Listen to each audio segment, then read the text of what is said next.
The New York Rangers forget to shoot the puck, but they somehow pick up a much-needed 5-3 win over the Canucks for Sam Rosen on his special day.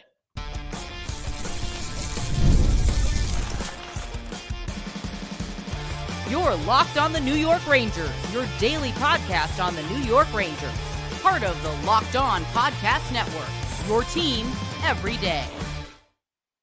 Welcome back, Blue Shirts fans, to episode number 1273 of the Locked On New York Rangers podcast. I'm your host, John Chick. Just want to thank you guys, as always, for making Locked On New York Rangers your first listen every day. We are free and available on all platforms, including YouTube. And today's episode of Locked On New York Rangers is brought to you by Monarch Money. Take control of your finances with Monarch Money. Use code LOCKEDONNHL at monarchmoney.com for 50% off of your first year. And we are, of course, part of the Locked On Podcast Network, your team every day. So the Rangers, honestly, completely in spite of themselves, find a way to get the job done and get a losing streak snapping 5-3 win over the Vancouver Canucks. To say that the Rangers really needed this win would obviously be an understatement.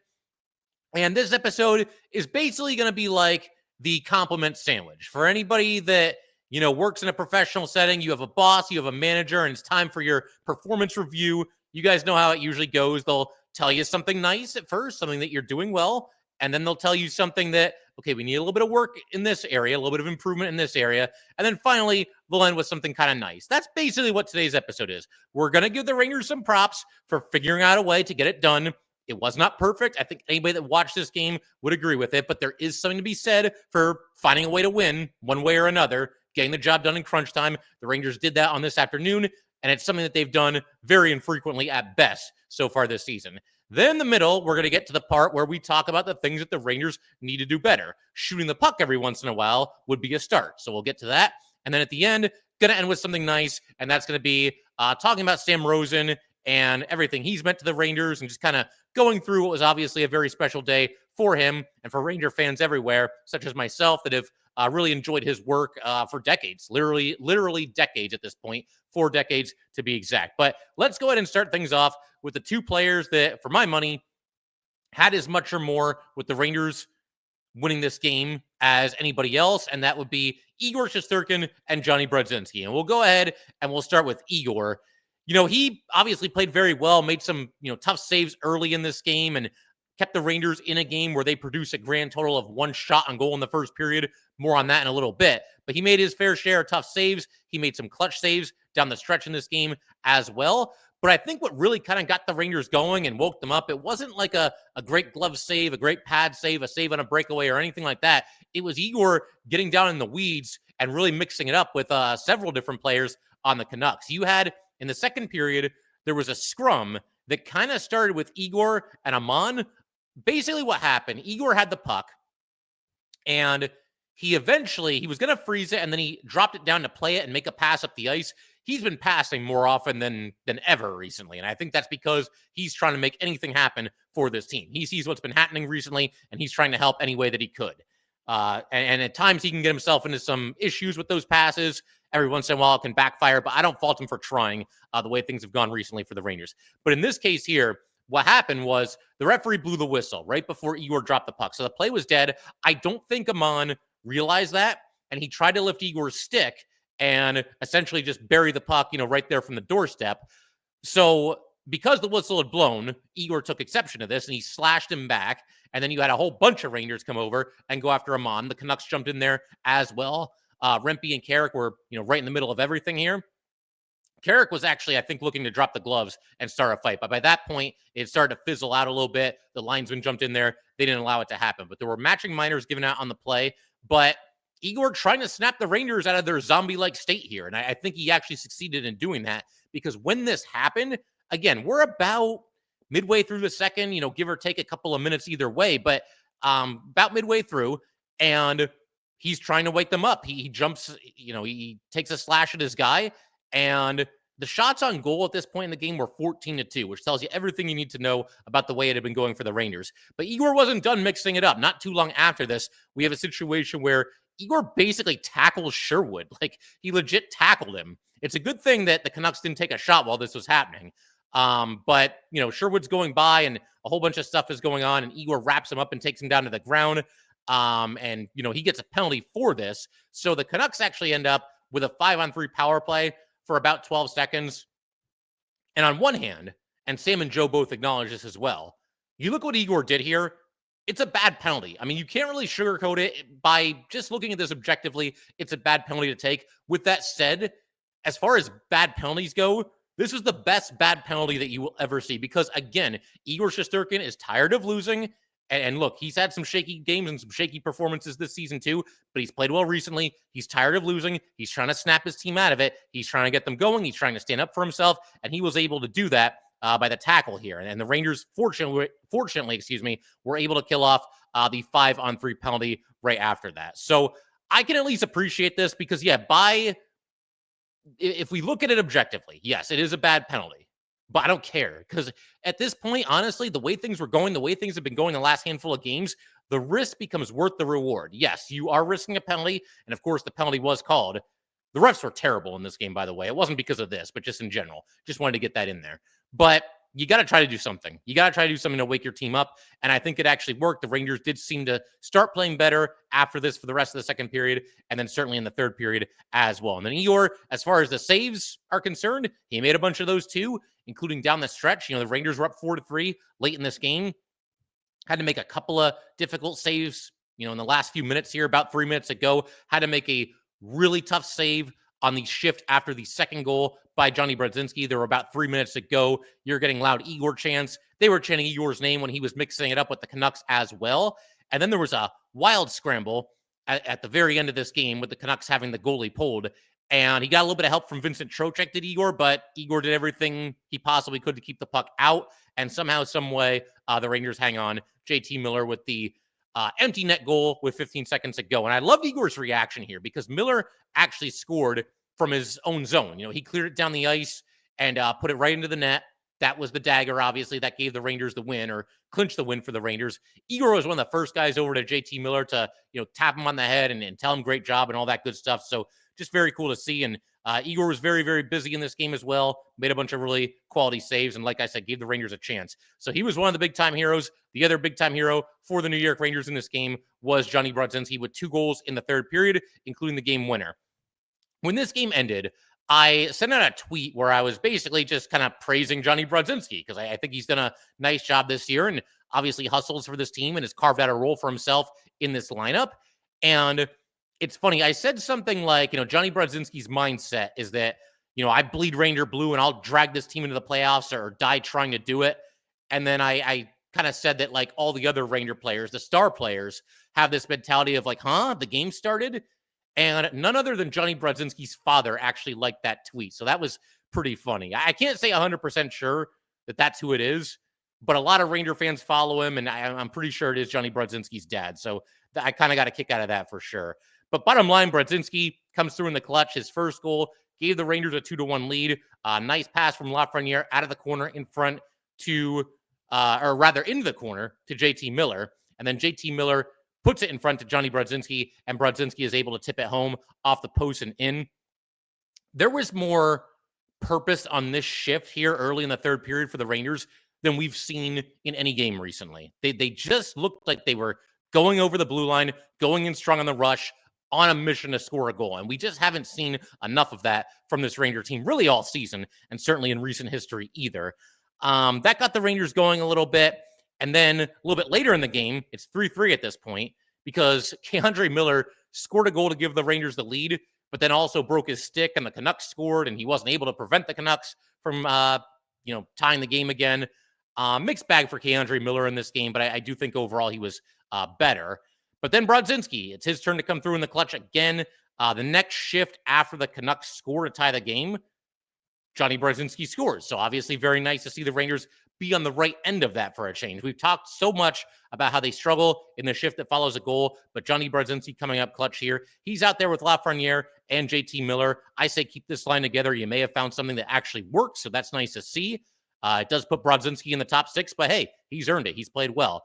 Nice play by Lafreniere here. He goes over the blue line, up the left side, Did a really nice job holding onto this puck for as long as he possibly could, kind of pulled the defender along with him, and then that opened up the pass. Really nice pass by Lafreniere in front to JT Miller, or a little bit more of a drop pass than anything else. And or not JT Miller, to Jonny Brodzinski. There we go. And Brodzinski shoots and scores from right around the left face-off circle area, gives the Rangers a 4-3 lead. So very awesome to see Jonny Brodzinski coming through.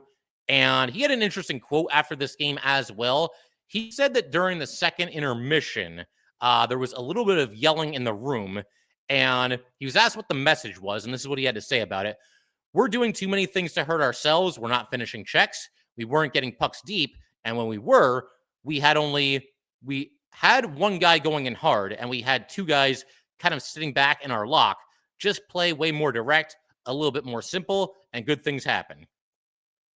And my question, I wish this would have been a follow-up question, and maybe it was, but I just didn't see the answer to this anywhere online posted after the game.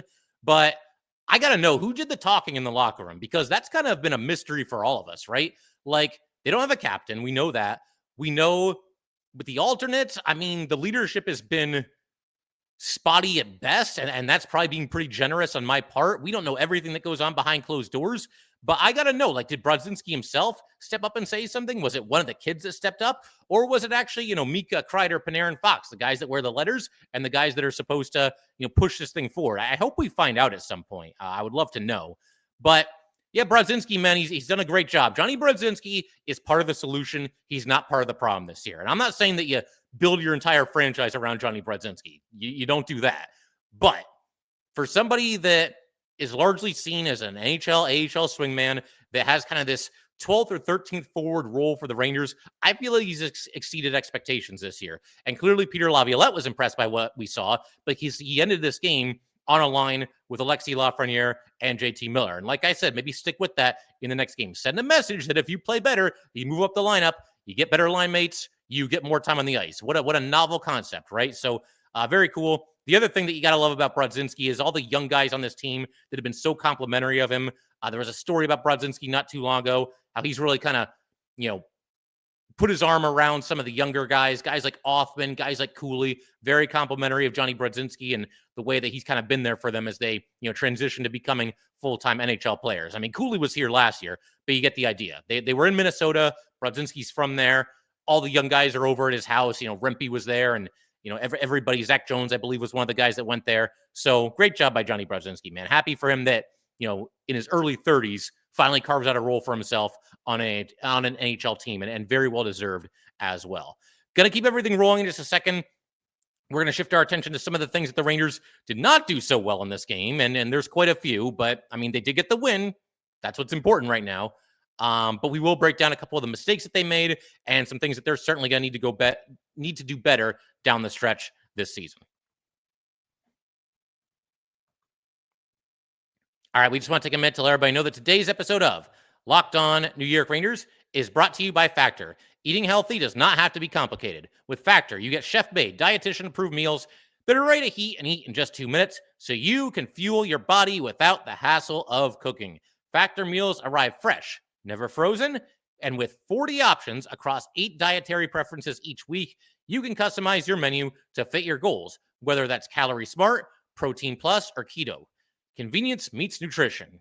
You gotta love how Factor keeps you on track with healthy, delicious meals without the time-consuming prep. And it goes beyond just meals.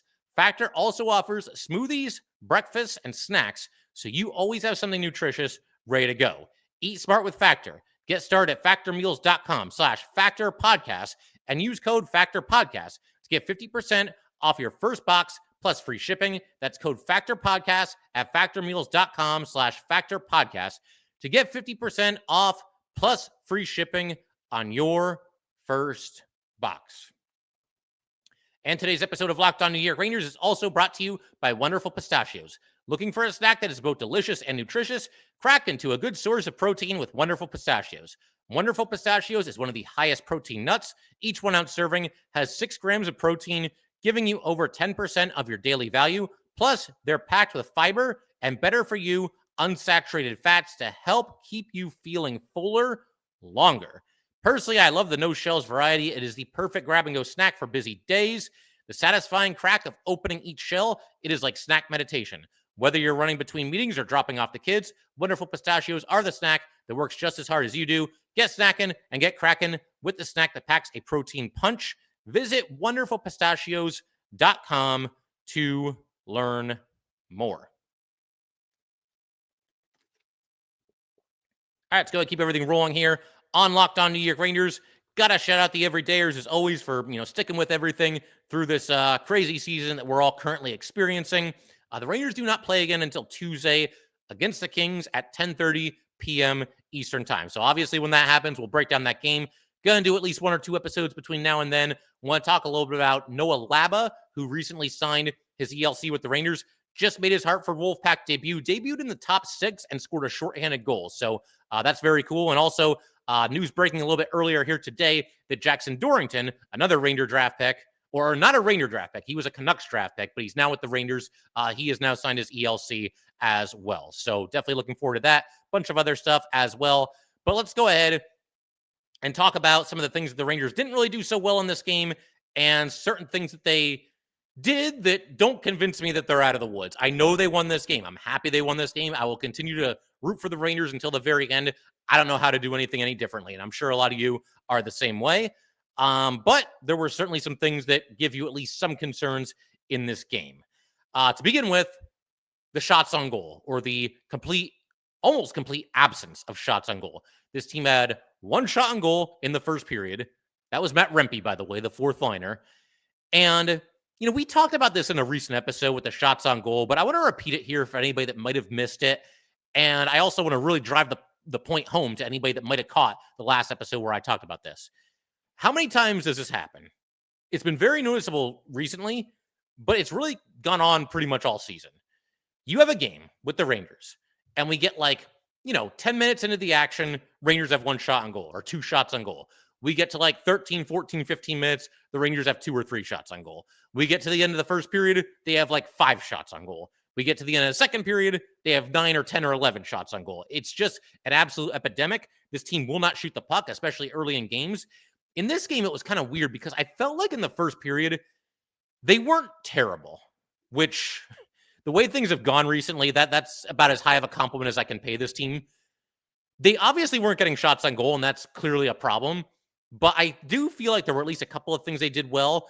They didn't have any defensive breakdowns. They weren't giving the Canucks a free path to the front of their net like they've done with some other opponents recently. They weren't giving up odd man rushes left and right. There were no bonehead penalties in the first period. So they were doing a couple of things somewhat nicely. They even had a couple of somewhat dangerous looking rushes into the offensive zone. But, what would happen is either the shot would get blocked, the shot would go wide, they would force a pass that wasn't there, and it just wouldn't work. But the bottom line, any way you slice it, 1 shot on goal in a period is just not going to get it done. And they were booed off the ice at the end of the first period. And I feel like that was partially due to how they played in this game, partially due to the fact that they were playing like this on Sam Rosen Day, and partially due to the fact that, look at this team recently, right? It's a cumulative effect. If the Rangers, if this was a game that they had at this point last year, I think the fans would probably cut them some slack because anybody can have a bad game or a bad period, but the fans had pretty much had it up to here, and you saw the result. And then it was really funny because the second period starts, Lafreniere gets a shot on goal about 7 seconds into the action, and you get that mock cheer from the crowd. They were doing this for quite a while, but the shots on goal didn't really pick up. In a literal sense they did, but by the end of the second period, the shots were 24-6 in favor of the Canucks, yet the score was tied 1-1. And you know what's really crazy? Crazy concept here. So get ready for this. When the Rangers did tie this game in the second period, it came out of nowhere, and it was basically just the result of playing the puck in the general direction of the net. How crazy is that? It's almost like if you shoot the puck in the general direction of the net, it can go in every once in a while. We had Braden Schneider shooting from the point, pretty innocent looking play, and Adam Fox had gone in deep, and a really nice deflection by Fox there to redirect it home. So, yeah, shoot the puck every once in a while. Good things can happen. I'm not saying do it blindly from every different point in the offensive zone, but sometimes you got to make this happen. And that's something else that I tweeted out after the game. I think the new strategy for the Rangers should be to take so few shots on goal that the goalie is too shocked to make a save. And obviously I'm kidding there, but tell me that wasn't part of why this goal went past the goalie and into the net here. He was probably so shocked that the puck was even coming near him. And again, I realize Fox deflected the puck, and deflections are always difficult for goalies to stop. But be that as it may, this goal came completely out of nowhere, took all of us by surprise. I think everybody had kind of a delayed reaction. I know I did. The fans in attendance seemed to as well. I think, honestly, the element of surprise that the Rangers actually shot the puck here, that had at least something to do with the reason why it ended up being a goal. And, thankfully, in the third period, the Rangers did start shooting the puck a little bit more frequently. I think it was like 7 shots on goal in the third period, which is obviously not a high total. But when you have 1 in the first period and 5 in the second period, whatever it was, in that ballpark, I think certainly you will take it. So here's some stats I want to throw at you guys as far as like the shots on goal issue is concerned. And some of these will blow your mind. This was the 5th lowest shots on goal total in Ranger franchise history in this game. Obviously, they won in spite of that. And I also want to thank our friends at Broadway Block Podcast, Joey and Stevie. They do a fantastic job with their show. Go check it out if you have not yet done so. But they shared this stat at the end of the game. And basically, if you take the 9 games in Ranger history where they have had more. Okay, let's try that again. Start over.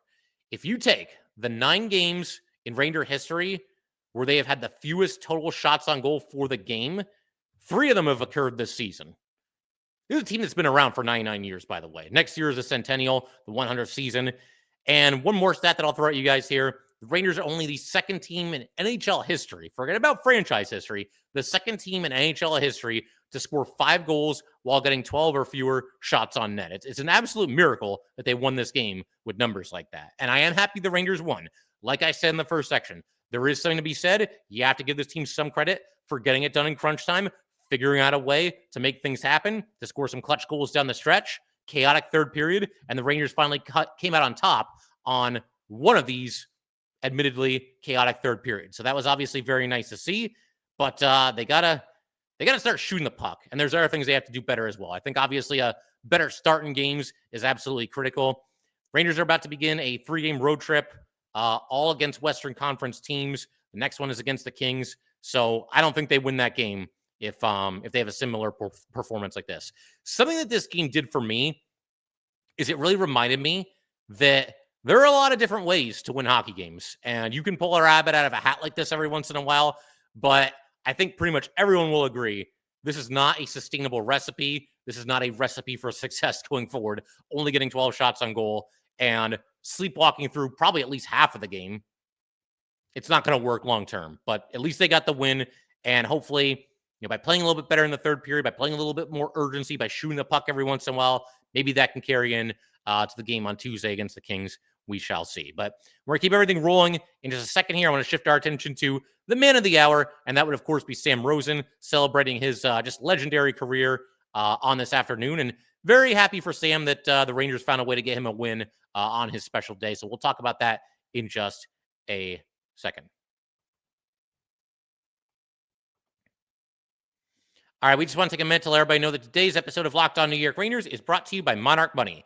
Ever check your bank account and wonder, where did all my money go? Between dining out, online shopping, and entertainment, it is easy to lose track. That's where Monarch Money comes in, your personal CFO, giving you full visibility and control over your finances. Monarch Money isn't just a budgeting app, it's a complete financial command center. You can track all your accounts, investments, and spending in one place, so you stop just managing your money and start building wealth. Instead of juggling multiple apps, you can use Monarch to check your finances, track spending, and even plan long-term goals. Managing money with your partner is smoother than ever. You can track shared and personal accounts, set goals, and stay on the same page without the stress. Take control of your finances with Monarch Money. Use code LOCKEDONNHL at monarchmoney.com for 50% off your first year. That's monarchmoney.com, code LOCKEDONNHL for half off of your first year. The NCAA tournament is here, and so is the Bracket Breakdown. Locked On Podcast Network and Amazon Fire TV channels are teaming up to deliver NCAA tournament coverage like never before. Watch studio shows featuring former players and Locked On's local experts as they guide you through every upset, buzzer beater, and bracket matchup. Stream it all for free on Amazon Fire TV channel. Search Bracket Breakdown to see it all for free. It's your team every day. All right, let's go ahead and keep everything rolling here on Locked On New York Rangers. Want to go ahead and close out today's episode by talking a little bit about Sam Rosen, kind of giving him his flowers on this podcast, just as the Rangers did before the game, during the game, and after the game between the Rangers and the Canucks just yesterday. So I love the way they started the broadcast. They showed like a video package of Sam Rosen from over the years, all of his best calls, all of his now iconic calls, and calls that Ranger fans can recite word for word at the drop of a hat. The one that I really liked was the first, it's a power play goal that he did. I think it was the first one. They never said that explicitly, but they showed a really old broadcast, and it's a power play goal. And next thing you know, that catches on, and he's been doing it for 40 years now. So that's obviously very cool.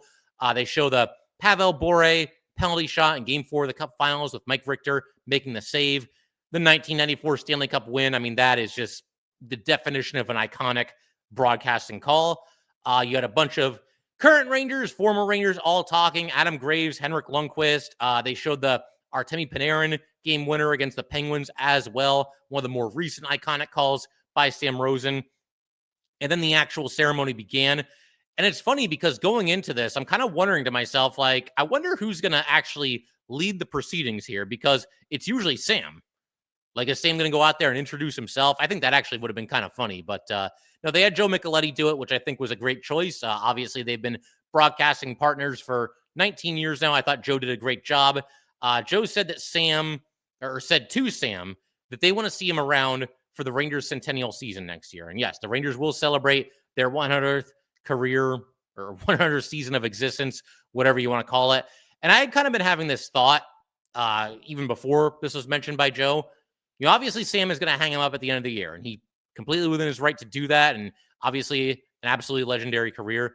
But I hope we do see Sam every once in a while going forward. It doesn't have to be like every night or anything like that, but whether he's in studio or even just calling in, via Zoom or whatever it might be, I hope that he'll at least check in every once in a while. You talk to Sam Rosen between periods, and he can weigh in with his 2 cents about what's going on in this game and which Rangers are impressing him and all this good stuff.